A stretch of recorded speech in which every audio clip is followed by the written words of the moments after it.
Hello everyone, this is Player Dandy recording on Dandy TCG, and today I have a live deck profile for the trading card game of Pokemon, and it's on Buzzwole Lycanroc.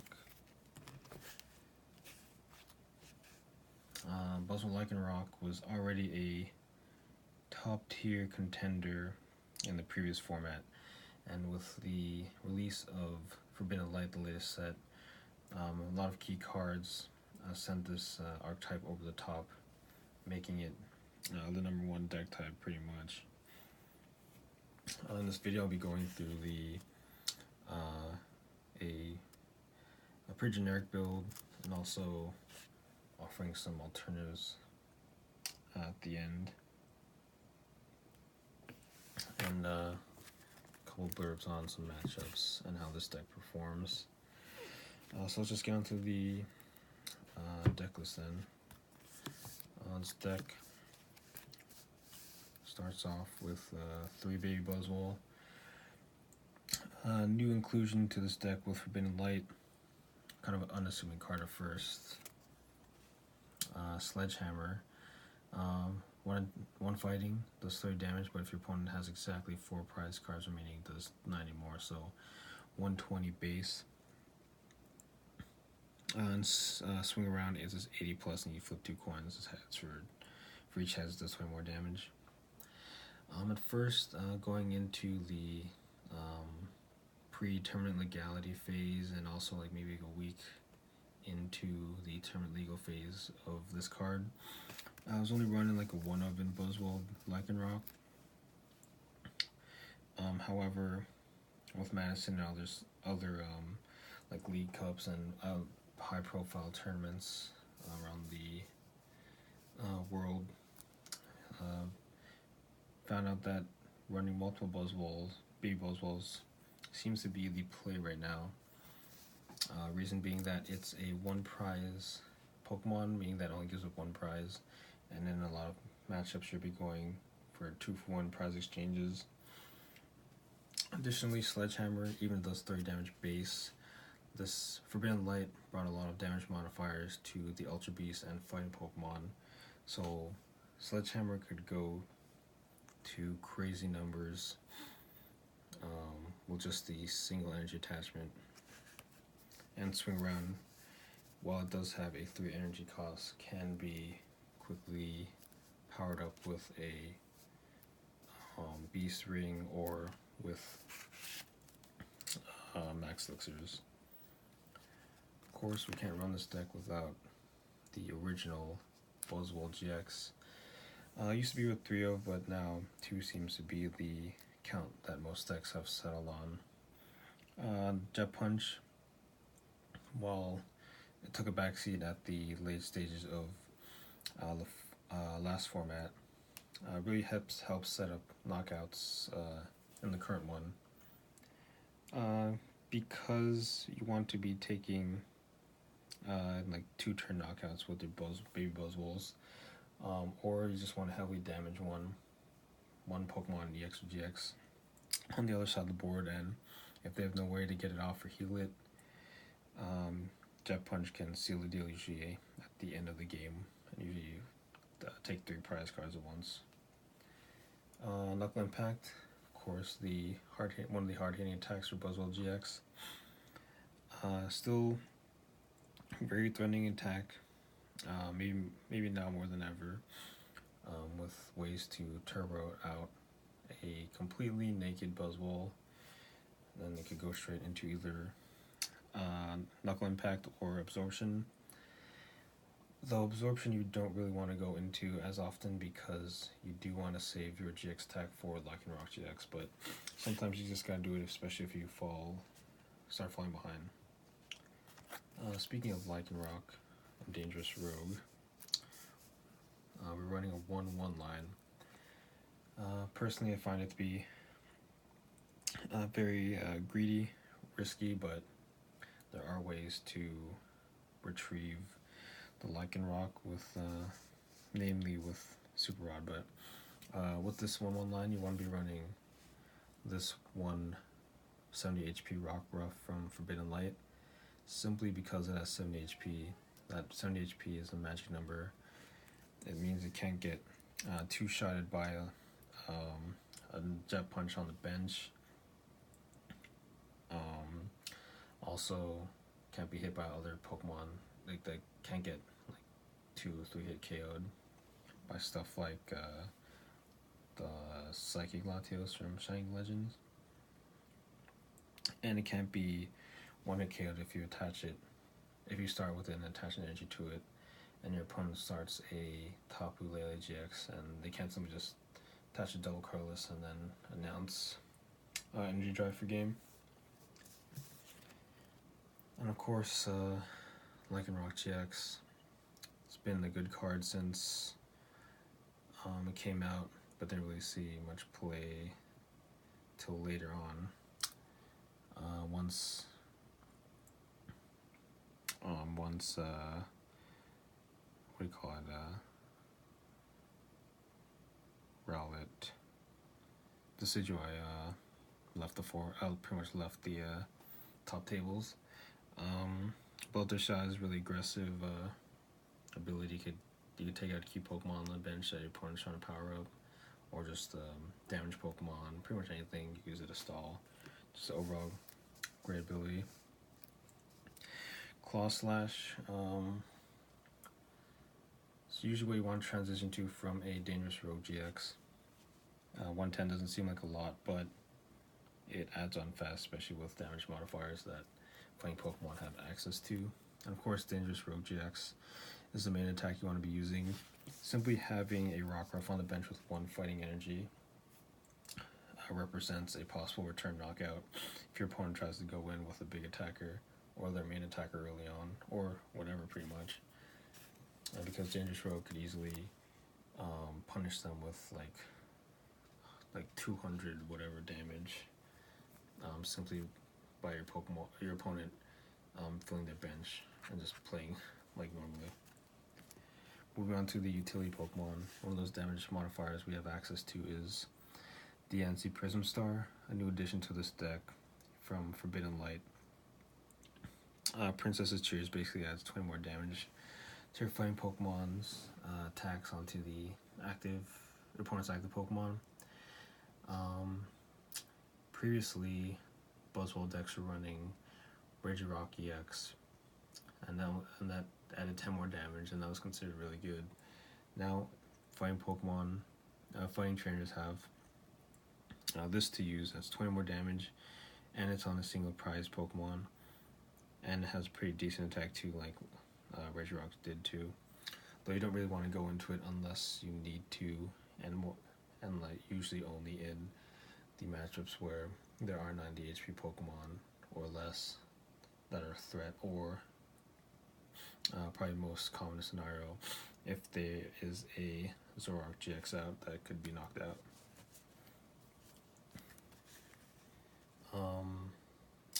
Moving on, we got 1 Tapu Lele GX. Just the overall consistency card. You just want to see it if you want to make Guzma plays, or if you need to refresh your hand, if you need to end your opponent. Tapu Lele could do it. Energy Drive doesn't really come up that much in this deck, but you do have access to basic energy, and you do have max elixir, so it could come up. Though do keep in mind, it is a prize liability in the late game, and your opponent will try to find game on that. One thing I couldn't skimp on, compared to Igor Costa's list, region winning list this past, like a couple weekends ago, was the Octillery line. Running 2-2 here, the standard lineup in Buzzwole decks since their inception. Abyssal Hand just really gets you through the mid to late game, helps you fight through your opponent's ends, helps you make plays without using your supporter yet. Overall, just the consistency card you need to keep that going. You have to take those last prize cards because you will be using up a lot of items. This deck uses a lot of items, so you could burn through your resources quite quickly on certain turns. That's it for the Pokemon. Let's go into the supporters. Starting off, we got for Professor Sycamore, just a simple Ditch and draw 7 is just what this deck needs sometimes. Especially since we're running a low draw supporter lineup. Because we're only running 2 Cynthia and 2 N, that's the end of the draw supporters. Cynthia, sometimes you just can't afford to ditch like some key cards in your deck. So just a way to just ship back your hand and try again is what you need. Or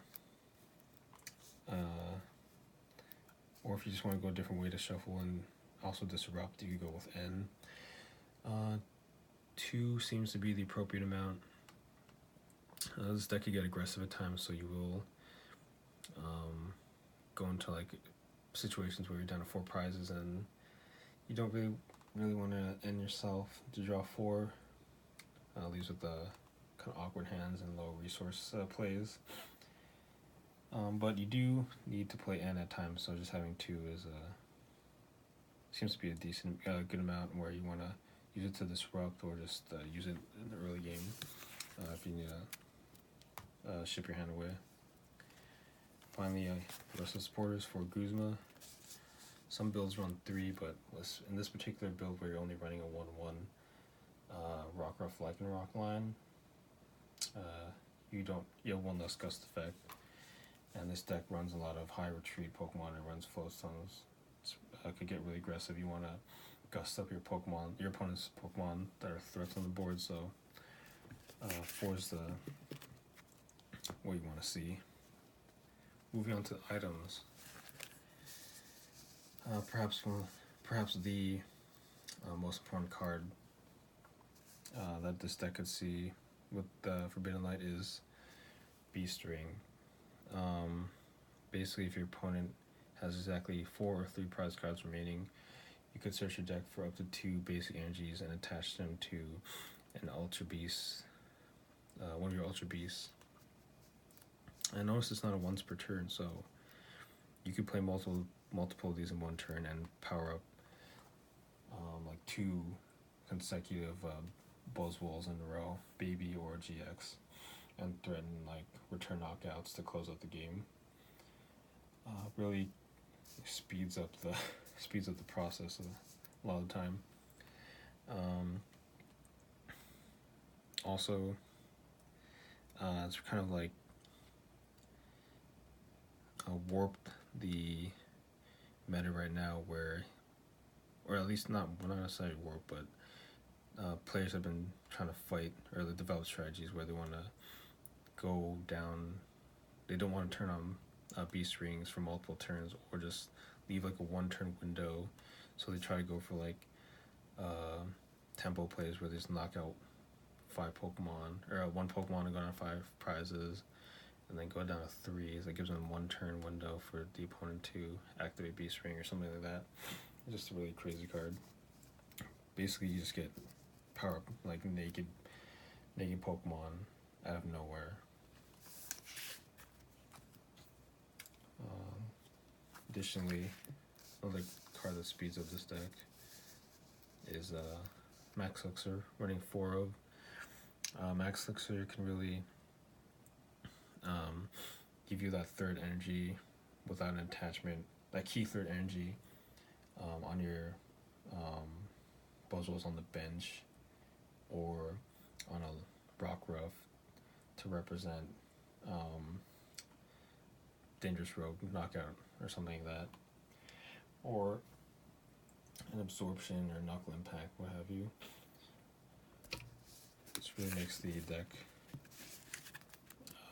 threatening at any stage of the game. Moving on with the items, got 4 Ultra Balls. Just the key consistency card in any deck. Just want to see your Pokemon when you want.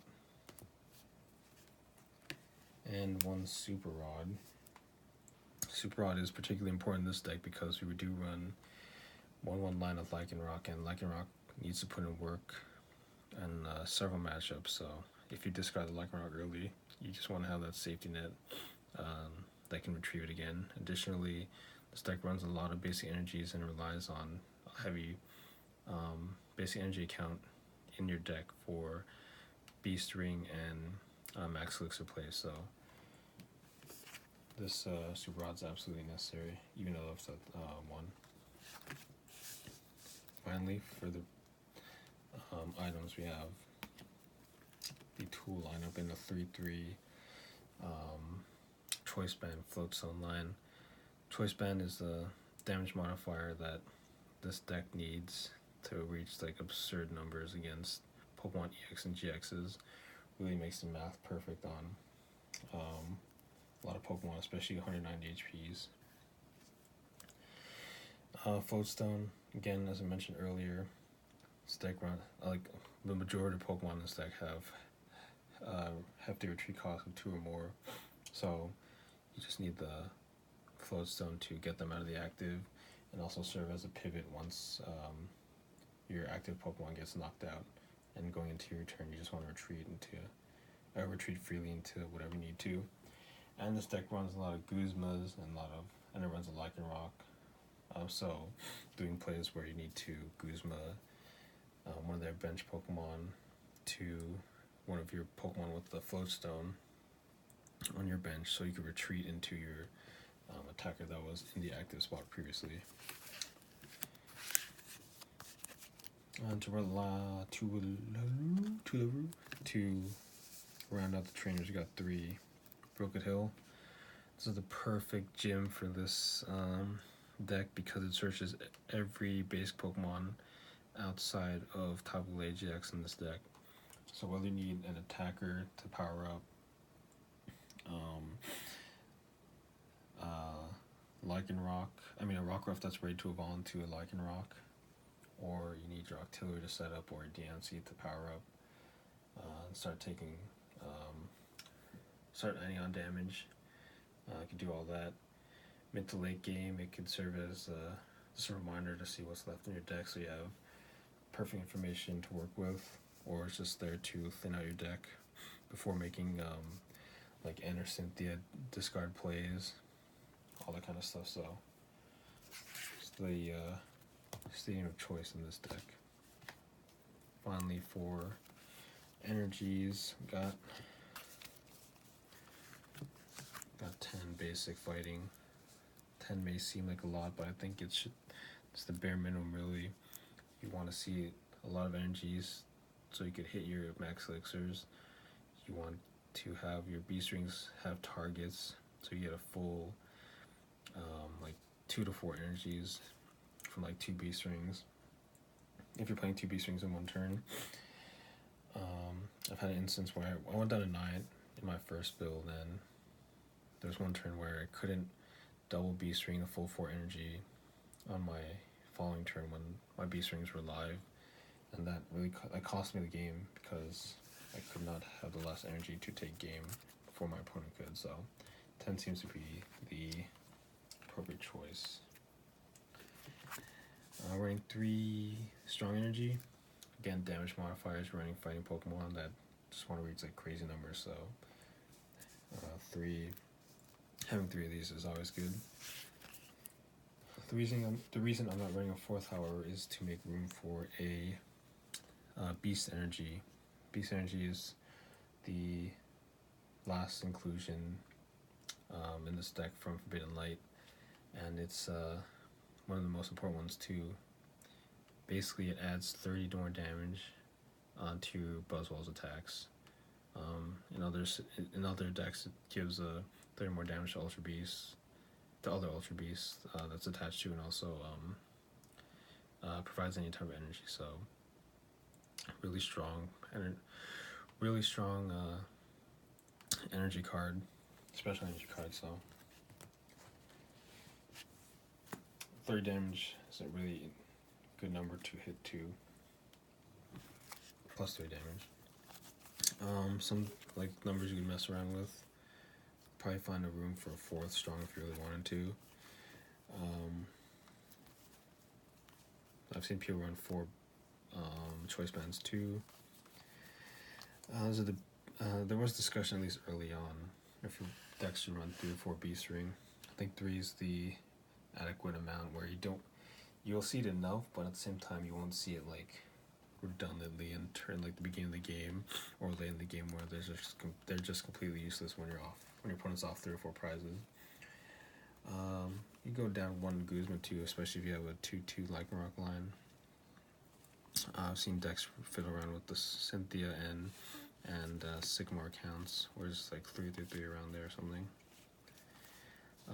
Of course, Igor Kostas is infamously known for running a 1/1 artillery in addition to the 1/1 Lycanroc, so that's where you can see the cuts. Decks still run 3 Buzzwoles is sometimes playstyle.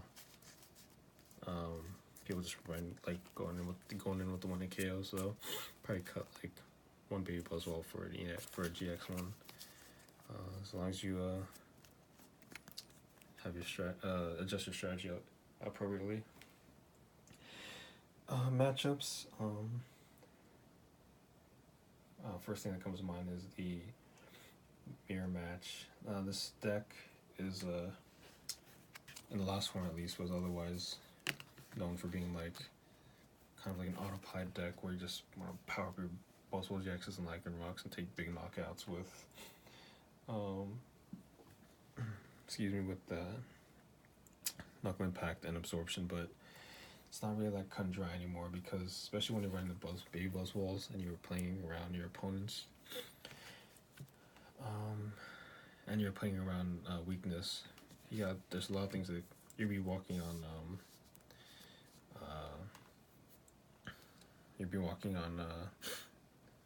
what do you call it, thin margins, so you'll be operating on thin margins, so just having to know where you put your damage in with Sledgehammer and how you could set up a 3-hit knockout at the end of the game with a Jet Punch or something like that. Things you need to keep in mind. Who you want to take out. Typically, I've seen plays. Sometimes you just want to start with the Buzzwole GX and once it gets knocked out, you could come in with Sledgehammer plays, doing like massive damage with only 1 energy, while also setting up a B-string for another GX or another non-GX. So the mirror match is pretty tricky in that regard. Additionally, again, I just mentioned weakness. Malamar decks, whether it's the Ultra Necrozma or straight Psychic, Dawn Wings and Necrozma version, you're going to be fighting through a lot of you'll be fighting through weakness disadvantage, so you want to try and make use of your Lycanrocs and your baby GXs as much as possible and try and deny them their Dawn Wings, like GX plays. But it's definitely a winnable matchup. Like, Buzzwole GX has even to favorable matchups across the board on like a lot of meta decks. And just a lot of decks, period, due to its speed, consistency, and like damage output.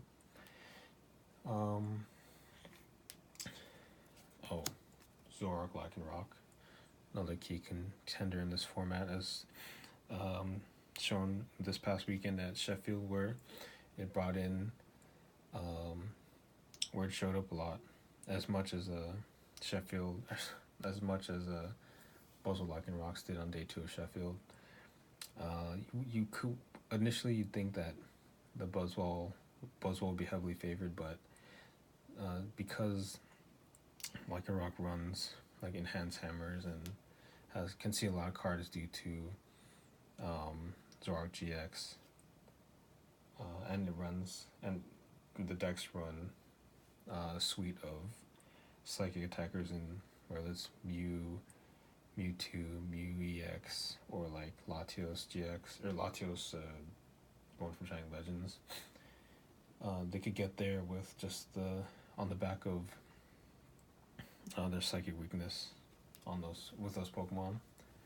So that matchup, try and target down Zoroark GXs or try and deny the UXs from taking like multiple prizes. Sometimes you might need to play around Evolution's Mewtwo's psychic attack on like your energy attachments, but it's not too bad. So those are pretty much the 3 key matchups. There's stuff like Turbo Lapras and then Garbodor, Buzzwole decks that are kind of tricky too, because your item count has to be monitored. Pretty much just want to play only beast 3 in those cases. But yeah, like Lapras could hit you for 190 and they will aqua patch, so it's kind of awkward.